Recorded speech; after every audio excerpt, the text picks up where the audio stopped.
Puji Tuhan, anak-anak, Tante ucapkan selamat sore, selamat beribadah dalam nama Tuhan Yesus Kristus. Karena waktunya sudah sampai, Tante undang anak-anak mau bangkit berdiri, kita akan pujikan satu pujian, terima kasih Tuhan.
Tirukan Tante berdoa.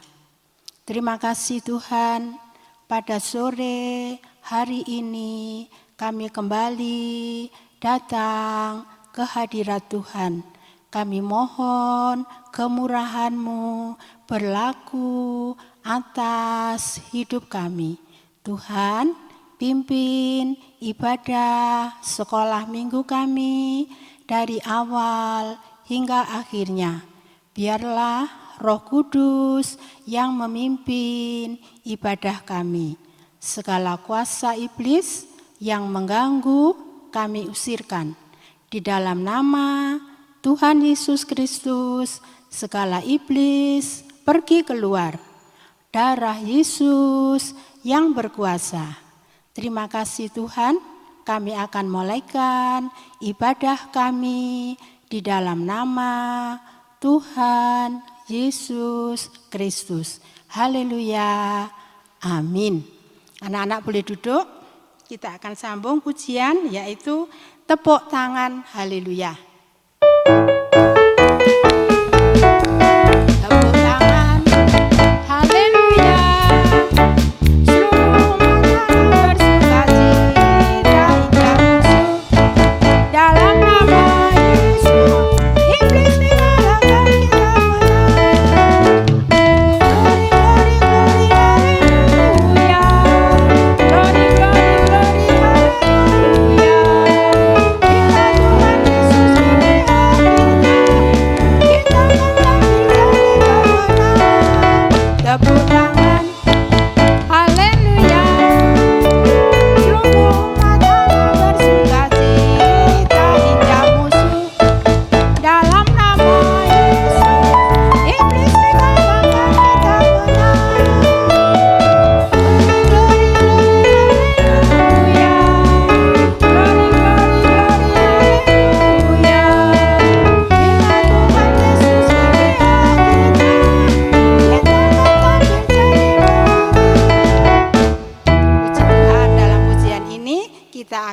kita jadi pemenang. Karena siapa? Karena ada Tuhan Yesus. Kita sambung dengan pujian setinggi-tingginya langit. Anak-anak tante undang berdiri ya dengan gerakan.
Jadi kasih Tuhan itu melebihi tingginya langit, melebihi dalamnya lautan ya. Jadi kasih Yesus, kasih Tuhan itu tidak terbatas, tidak terukur. Puji Tuhan ya. Kita sambung dengan pujian Sobat Setia.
Sobat yang setia yaitu Tuhan Yesus. Sobat itu apa sih? Sobat itu sama dengan teman ya, sahabat ya.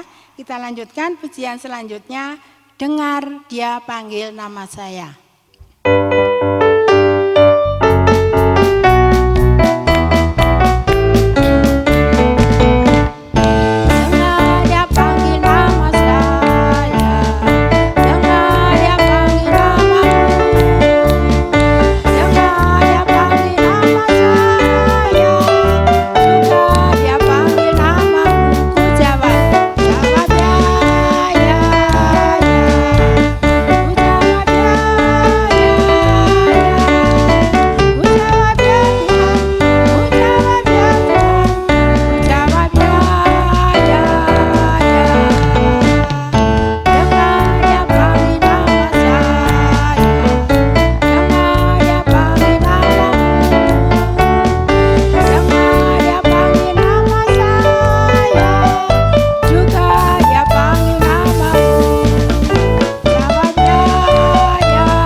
yang tadi mengatakan dengar dia panggil nama saya.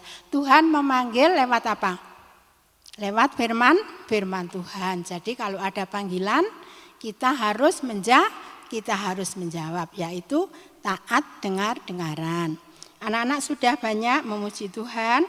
Sekarang saatnya akan mendengar firman Tuhan. Sebelum mendengar firman Tuhan, Tante akan sampaikan pengumuman yang setiap minggu disampaikan ya. Anak-anak tidak boleh bosan ya. Jadi pengumuman ini mengingatkan anak-anak ya. Jadi sekarang sudah boleh ibadah di gereja masing-masing ya. Yaitu di Surabaya jam 9.15 pagi, di Malang jam 10 pagi, di Medan jam 10.15 pagi, lalu di Jakarta jam 4 sore. Ya, jadi di gereja masing-masing seperti ini. Tapi seandainya anak-anak berhalangan, anak-anak bisa mengikuti ibadah sekolah minggu secara online yang disampaikan atau disiarkan setiap minggu sore jam 4 sore ya. Ini bagi anak-anak yang berhalangan, mungkin ada tugas di sekolah atau mungkin yang sakit tidak bisa berangkat ke gereja ya. Bukan apa untuk yang malas, oh tante saya enggak usah ke gereja lah, nanti sore kan ada online ya, enggak boleh ya. Jadi ini khusus yang berhalangan. Lalu setiap beribadah harus berpakaian yang rapi, baik itu datang di gereja maupun secara online di rumah ya. Jangan karena di rumah online pakai baju sembarangan ya, tidak boleh ya. Lalu ringkasan firman bisa tugas firman Tuhan dilihat di Google Classroom dengan kode HZYIYNP. Nah, sekarang yang terpenting bagi anak-anak yang ikut orang tua beribadah hari Minggu, hari Selasa, hari Kamis, mungkin hari Sabtu ya di gereja di sini ya anak-anak ya di Malang.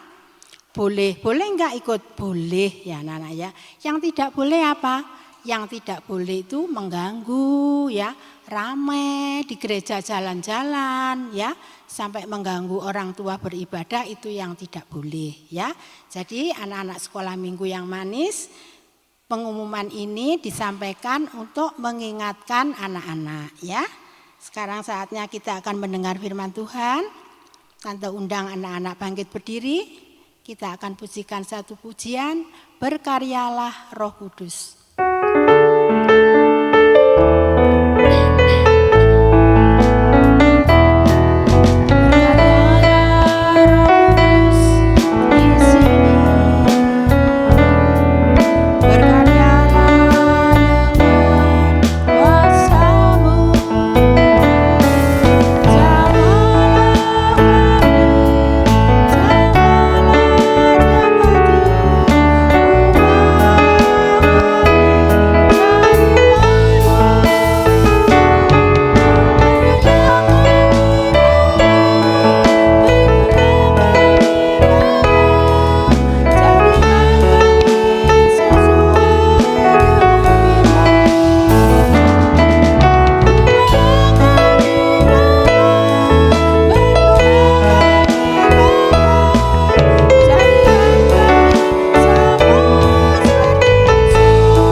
Lipat tangannya, tirukan tante berdoa.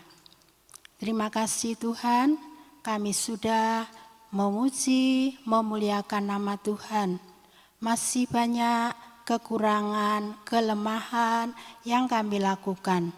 Kami yakin Tuhan tolong kami, Tuhan sempurnakan puji-pujian kami. Terima kasih Tuhan, sebentar kami akan mendengarkan firman Tuhan. Biarlah Tuhan sendiri yang berbicara lewat Tante Lili. Terima kasih Tuhan, segala kuasa iblis yang mengganggu kami usirkan. Di dalam nama Tuhan Yesus Kristus, segala setan pergi keluar.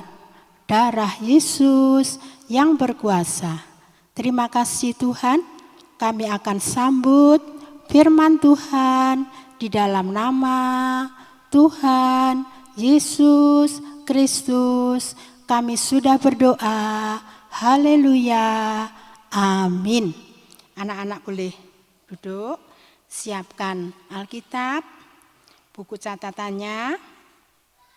Pada sore hari ini Tante akan sampaikan firman Tuhan yang bertemakan atau berjudul berjudul Anak Allah ya. Berjudul Anak Allah ya. Anak Allah itu berarti anaknya siapa? Anaknya Allah. Tante, saya kan anaknya mama. Ya. Anaknya mama tetap, anaknya papa tetap. Kita menjadi anak Allah karena kita sudah diselamatkan, kita sudah percaya terima Tuhan sebagai juru selamat, maka kita menjadi anak-anak Allah. Jadi kalau anak-anak menjadi anaknya mama, lahir dari mama, jadi kalau anak Allah juga lahir dari Allah ya anak-anak ya. Jadi anak Allah ialah anak siapa? Sekarang pertanyaannya. Siapakah anak Allah itu?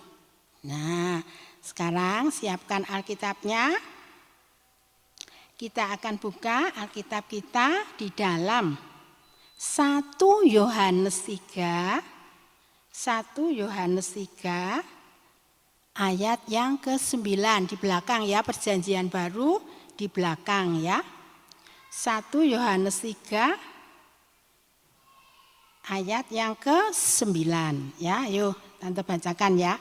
Setiap orang yang lahir dari Allah ya, jadi lahir dari Allah, tidak berbuat dosa lagi, sebab benih ilahi tetap ada di dalam dia dan ia tidak dapat berbuat dosa karena ia lahir dari Allah. Jadi yang disebut anak Allah, ya anak ya, anak Allah bukan anak-anak sekolah minggu saja ya.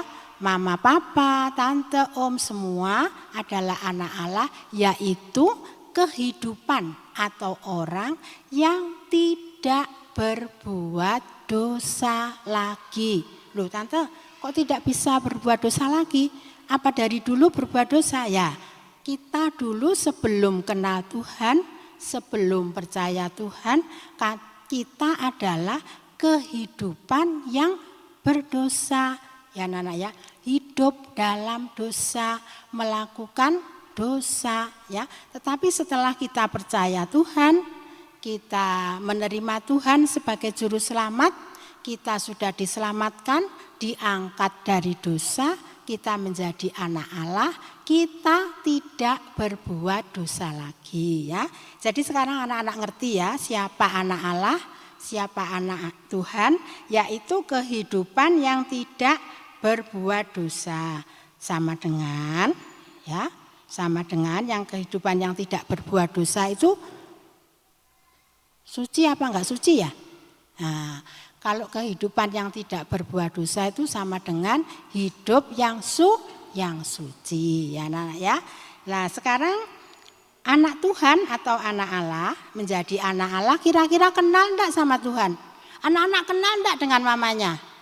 Kenal ya, harus kenal ya sama mamanya yang melahirkan, yang merawat. Kalau enggak kenal kan bagaimana ya? Jadi begitu juga dengan anak Allah. Anak Allah juga harus kenal sama Allah, harus kenal sama Tuhan. Lewat apa tante? Kalau kita biasanya kalau berkenalan lewat apa? Lewat jabat tangan ya anak-anak ya.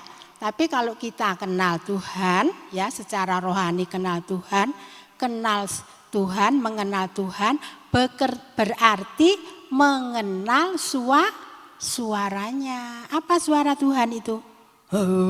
Begitu. Suara Tuhan itu ialah firman Tuhan. Sekarang kita buka tetap 1 Yohanes 2 ya, tadi 1 Yohanes 3, sekarang 1 Yohanes 2 ayat yang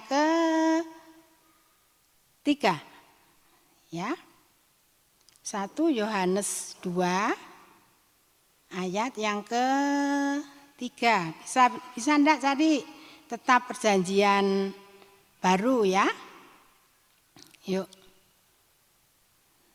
Bentar ya. 1 Yohanes 2 ayat yang ke-3. Udah ya, Tante baca, anak-anak juga membaca Alkitabnya ya. Coba perhatikan. Dan inilah tandanya bahwa kita mengenal Allah, yaitu jikalau kita menuruti perintah-perintahnya. Tadi ya, mengenal Tuhan sama dengan mengenal suaranya. Suara Tuhan itu apa? Suara Tuhan itu ialah firman Tuhan. Lalu buktinya kita mengenal firman Tuhan bagaimana? Buktinya ialah menuruti segala perintah-perintahnya. Apa perintah Tuhan? Perintah Tuhan itu ialah firman Tuhan yang ada di Alkitab. Ya anak-anak ya. Jadi sekarang anak-anak sudah mengerti siapa itu anak Tuhan, bagaimana anak Tuhan. Anak Tuhan itu lahir dari Tuhan. Anak Tuhan itu tidak berbuat jahat, tidak berbuat dosa, tapi anak Tuhan itu selalu mendengar suara Tuhan. Ini satu pilihan ya anak-anak ya. Kita hidup ini memang dihadapkan satu pilihan. Kalau kita memilih yang terang, yang gelap akan pergi, nggak bisa. Setengah gelap, setengah terang, nggak bisa. Kalau kita hidup dalam dosa, kebalikannya, yang benar, yang suci itu akan pergi. Nggak bisa, saya hidup setengah benar, setengah suci. Tante, nggak bisa ya. Jadi kalau kita ingin hidup suci, yang dosa, yang jahat itu harus dibuang. Jadi kalau kita sudah menjadi anak Allah, kalau kita tidak memilih jadi anak Allah, kita akan menjadi anak siapa ya kira-kira? Ya cuma 2 kan, ada Tuhan, ada setan, ada iblis. Jadi kalau kita tidak mau jadi anak Tuhan, kita akan jadi anak iblis. Nah kita lihat tandanya apa sih anak iblis itu? Kita sudah tahu ya tandanya anak Tuhan. Tandanya anak Tuhan itu menurut segala perintah-perintahnya, melakukan perintahnya ya. Jika tidak menurut firman, sekarang jadi anak iblis. Yuk kita lihat sekarang. Di dalam 1 Yohanes 3, nah tetap 1 Yohanes 3, jangan dibolak-balik Alkitabnya ya, jangan dibuat mainan. 1 Yohanes 3 ayat yang ke-8. Yuk sudah ketemu? Tante tunggu ya. Tante bacakan, anak-anak membaca dalam hati. Barang siapa yang tetap berbuat dosa, berasal dari iblis, dari setan. Sebab iblis berbuat dosa dari mulanya. Untuk inilah anak Allah menyatakan dirinya, yaitu supaya ia membinasakan perbuatan-perbuatan iblis. Ya, ini jadi tandanya anak iblis, yaitu lawannya. Tadi kalau anak Allah itu berasal dari Allah, kalau anak iblis itu ya berasal dari iblis. Tidak mau dengar firman, tidak mau dengar yang baik-baik, tapi bagaimana sukanya? Kalau tadi menurut sama orang tua, nurut sama Tuhan. Tapi kalau anak iblis, lawan katanya enggak nurut, tapi berontak, ya, enggak mau untuk diajak yang benar. Jadi anak Tuhan bersahabat dengan Tuhan. Kalau kita bersahabat dengan Tuhan, kita tidak bersahabat dengan dunia. Loh bagaimana tante? Saya kan masih hidup di dalam dunia. Kok tidak bersahabat dengan dunia? Maksudnya tidak bersahabat dengan dunia ini, anak-anak kan tahu, kita lihat tetap tadi ya. 1 Yohanes 2 ayat 15 sampai 17. 1 Yohanes 2 ayat 15 sampai 17. Tante bacakan ya, anak-anak baca dalam hati. Janganlah kamu mengasihi dunia dan apa yang ada di dalamnya. Jikalau orang mengasihi dunia, maka kasih akan Bapa tidak ada di dalam orang itu ya. Itu tadi Tante jelaskan, kita dihadapkan sama pilihan. Kalau kita mengasihi dunia, kasih Tuhan akan pergi. Tapi kalau kita mengasihi Tuhan, mengasihi Allah, kasih dunia yang akan pergi ya dengan segala pengaruh-pengaruhnya. Ayat yang ke-16. Sebab semua yang ada di dalam dunia, yaitu keinginan daging dan keinginan mata serta keangkuhan hidup, bukanlah berasal dari Bapa, melainkan dari dunia. Jadi ini yang dimaksud firman Tuhan, jangan bersahabat dengan dunia. Bukan berarti enggak boleh hidup di dunia, tetap hidup di dunia, tetapi kita tidak boleh bersahabat dengan dunia. Itu maksudnya di dunia itu ada keinginan daging, ya ada keinginan mata. Itu apa Tante? Keinginan mata itu kalau melihat yang indah-indah boleh, tapi kalau melihat yang jahat-jahat tidak boleh. Ya, kalau itu kita turutilah, itu namanya kita menuruti keinginan mata ya. Lalu ayat yang ke-17.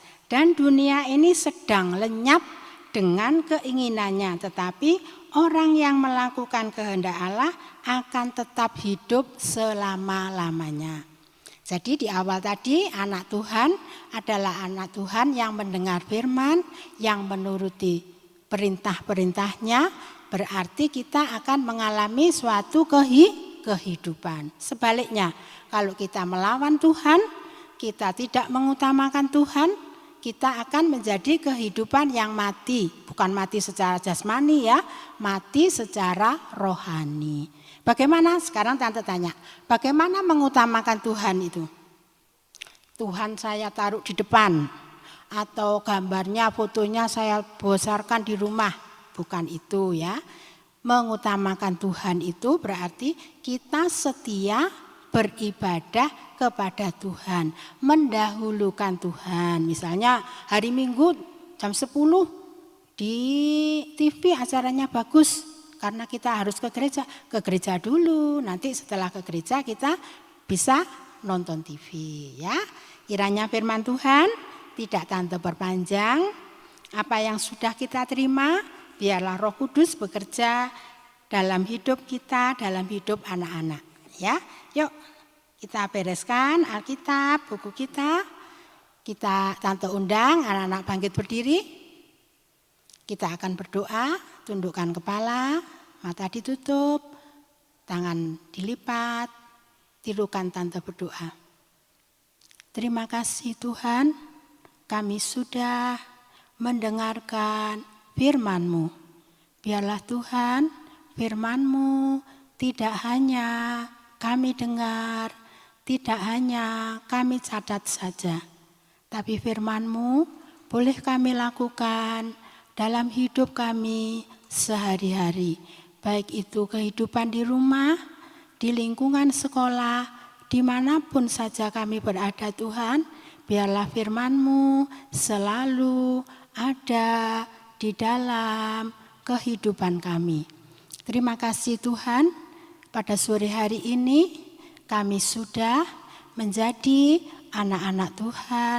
Biarlah kami tetap sampai Engkau datang Tuhan kedua kali, kami tetap menjadi anak-anak Tuhan yang manis, yang selalu menyenangkan hati sesama dan menyenangkan hati Tuhan. Terima kasih Tuhan, kami juga berdoa buat orang tua kami. Tuhan berkati usaha pekerjaannya, Tuhan tolong. Kami juga berdoa buat Bapak Gembala kami Tuhan, berikan kesehatan selalu, berikan pembukaan rahasia firman-Mu. Terima kasih Tuhan, kami akhiri ibadah sekolah minggu kami sudah berdoa. Di dalam nama Tuhan Yesus Kristus, kami sudah berdoa dan mengucap syukur. Haleluya, amin. Selamat sore, Tuhan Yesus memberkati.